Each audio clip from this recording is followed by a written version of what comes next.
From this to this. So tara guys, samahan niyo akong pumunta sa Tinalak Festival kasama ng mga friend kong Slapsol. So tara. From Santo Niño to Surala guys ay nakihitch lang kami sa sasakyan. At dito mag-stop yung sasakyan na nasakyan namin sa Surala. So dito na kami mag-stop. So ayan nga, kita nyo, kanya-kanya kaming baba dyan. At lakad kami ng konti papunta sa unahan para makihitch ulit. So kita nyo naman yung mga kamay ng mga friend kong kuripot guys. Hindi na sila magpamasahe guys. Basta hindi na madunot ang ila kamay. Sige ka hitch. So tara go. So, may nasakyan kami guys na Hilux sa Surala. So ari sadya kami diri sa likod ka Hilux guys. Tanawan nyo ang heels ang friend ko na guba. Kaya mo sina ginghambalan abi nga hindi mag-heels kay fiesta.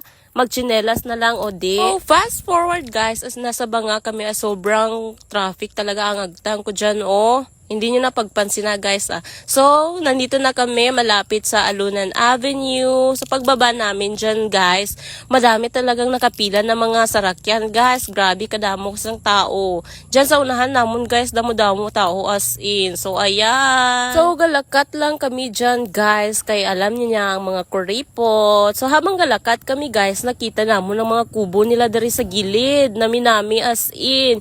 Grabe ka creative ang per municipality ang mga design. Hindi mo balaan guys kung diin ang champion kay halos tanan nami as in. Nag-enjoy gid ko sa Tinalak guys kay damo-damo tao as in nami ang kubo. So fast forward, ari naman kita sa higtanay sang heels ang friend ko. Naguba lagi ang heels ni Cinderella. Char lang. So tara guys, libuton natin ng Tinalak. Kunwari, smile lang ko da guys, pero ang bagtak ko daw gaburukol, kag ang varicose ko daw gaguruwa. Sino ning babae nga gahay-hay sa vlog ko man padayaw ba?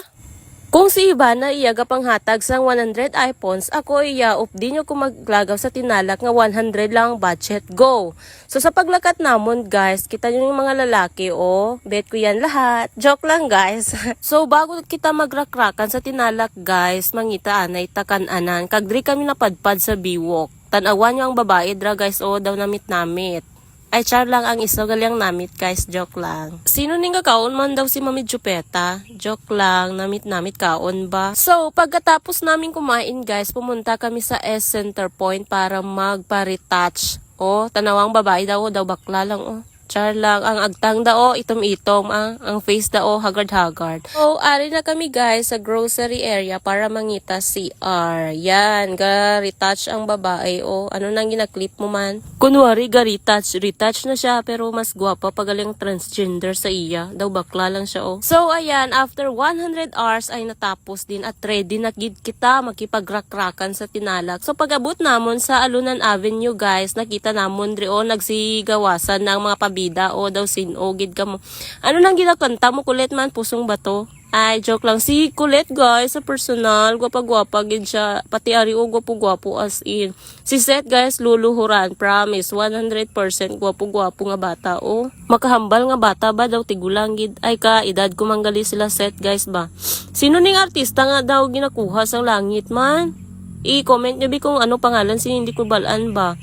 Kag si Sneer guys, ari ang ginaabangan ko sa Tinalak. Ay, abi ko si Sneer pa ni Daw garab man iya kilay, joke lang guys Ari ning si Jack Cuenca guys, sobra kahat ni guys as in, may pa-abs pa yan siya, padayaw lang gid daw sinogid. Pati ning si Francine guys, gwapa-gwapo sa personal ba. Daw kami lang ba, lamang siya isa kaligo. Ay, abi ko si Francine pa Yan guys, may pa-fireworks display sila. Hasta lang diri, goodbye!